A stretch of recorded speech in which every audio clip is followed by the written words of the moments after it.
So much like his question, we may be here again in 18 months, and I may be reinventing myself. And this is sort of the reality of living on Apple's platform that we all have to deal with. But, you know. Isn't there room for, I mean, like you said, Steve Jobs said everybody doesn't have to use their, you kind of seem to think everybody should. I wonder if that's really true. I mean, I think that you could innovate, and I think that you could be ahead of what they're doing all the time. And I think you get a massive following of people that's like, oh, that's an open thing. I want that because I like their, you know, I know my friends are on it, and I know that I like their leaderboards better, or they do something a little different, or they do location-based leaderboards, or whatever. And then, you know, maybe Apple comes out with in-app purchases for micro purchases or whatever, but maybe yours are better. Maybe yours cost developers less, and you don't take as much off the top or whatever. And so everybody, you know, I could totally see 5 years from now, OpenFeint could be like this competitor to Apple's own, not only online games system, but also their social platform. And you just have, you know, say 5% of the market share. It could be a $100 million company having 5% of the market share. And everybody says, well, how do you still exist when Apple's doing what you're doing? And you say, well, we stay ahead of them. We're faster to release. We've got a loyal network of developers and users that prefer OpenFeint because of the innovations we've added. I think it's a mistake to say, oh, Apple came out with this that replaces us. I see 3 problems actually with what you just mentioned. One, it's going to cost them a lot of money to run this, and Apple has taken on this whole thing, and all the servers and everything that needs to be taken into account. And they're really going to do it for free because it adds value to their platform, whereas for OpenFeint, it's their whole business. And if they don't have a revenue model that actually justifies all of this because they're competing with a giant. They can sell advertisements in their leaderboards. I'm thinking anyone wants that. That's the problem, especially now when you have the same thing or a similar capacity model for free, which is easier to integrate because you don't need anything else and it's less problematic because it's supported by Apple. But it's true that I think it's going to be kind of a lane that Apple takes over and will probably force all of us to be in there kind of slowly updating systems. That's innovation. Yeah. I think if you guys can afford to stay in it and keep innovating ahead of them, there's people are loyal, and this idea you have of having that little leaf icon on the games, you know, and that's kind of coming from the outside of this, where a lot of these guys are like right inside. I'm just looking at it from the outside perspective and saying, that's branding, that's differentiation, that's like saying to someone, why would you come out with a new cereal? There's 100 cereals and you're not General Mills. Well, come out with another cereal, people are going to buy it. I can't explain why, they just do. It's weird. What is it going to be enough? Is it going to be enough to be the next big thing, or is it just going to be like a thing you do? No, but the market's going to be so big that even if they're just really, 5% of the market share, they'll be, pretty significant. And then you get bought by a competitor or by, Facebook or somebody that says, hey, we want to get in that, and they've already got the traction. They've got. How many users did you say you have? 19 million? 19.5 million. Yeah, I mean, you keep this going, you might have 100 million users. Someone's going to pay big money for that, So it's just my point of view. I'm saying, who cares? I mainly run travel websites. And people say to me all the time, how do you sell so many hotel reservations? There's Expedia, Travelocity, Orbitz. I'm like, I don't know. It's like gas stations. They just come to our site. We had a guy come to our Hawaii site and spend $11,000 on 3 oceanfront suites.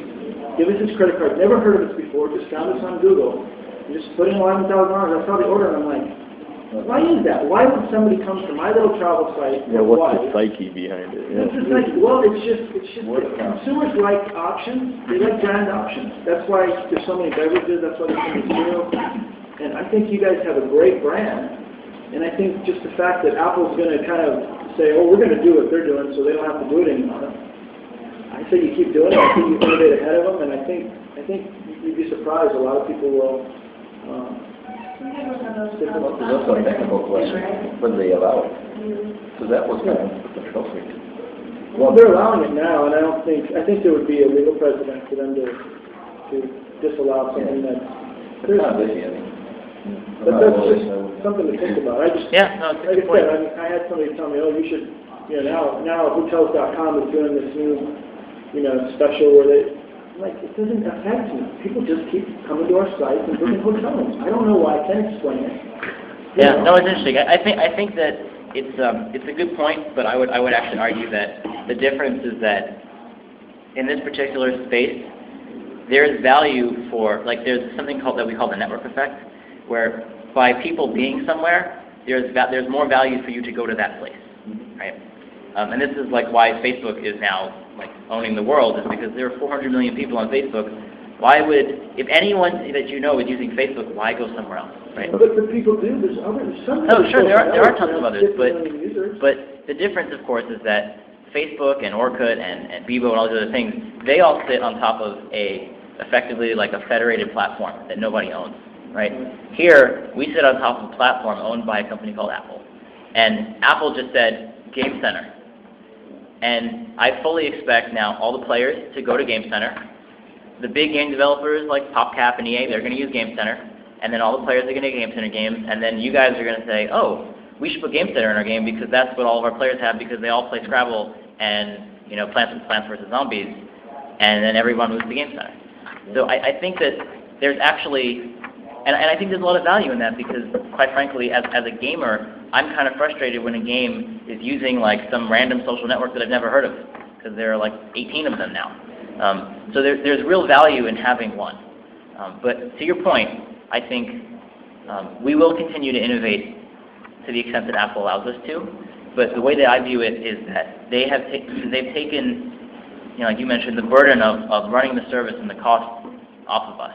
Yeah. So now we can focus on revenue-generating services, and then the interesting, innovative stuff around leaderboards and achievements that really adds value, and not necessarily the core part, which is what that 500 million number is, which is where most of the cost is. Does that make sense? It's also easier to monetize a system such as what you're thinking of. Yeah, sure. I mean, so the Open Feint stuff is all about, you know, virtual goods. This is from a game that we nuked, but it's much easier to monetize this stuff. We just do revenue share with you guys. You know, developer or player pays, take a cut. Question? Yeah, so that is kind of two questions. One is, what are your plans for platforms? You see an opportunity there. And then the other is it some of this still filling holes that Apple may decide to take over later? I mean, ultimately, we're all filling holes that Apple has, right? I mean, Apple doesn't have a word game, so someone builds Scrabble. And so, I mean, yes, we are filling holes in Apple's platform, but I think that they're fairly large holes. Unlike, you know, just over the last week, there's been a lot of talk about Twitter, you know, buying some of these companies that are effectively filling holes in their platform. I would argue that in a lot of these cases, the Twitter companies, they're like plugging the hole with their finger. You know, we've got like a giant like castle that we built in front of this hole. So it's not quite the same, you know, scope. But yeah. So, and as far as cross-platform, there's definitely an opportunity to go cross-platform. But as a startup, I think that focus is something that really adds a lot of value. Like it's really where we can draw our power from. And as soon as we go cross-platform, we defocus.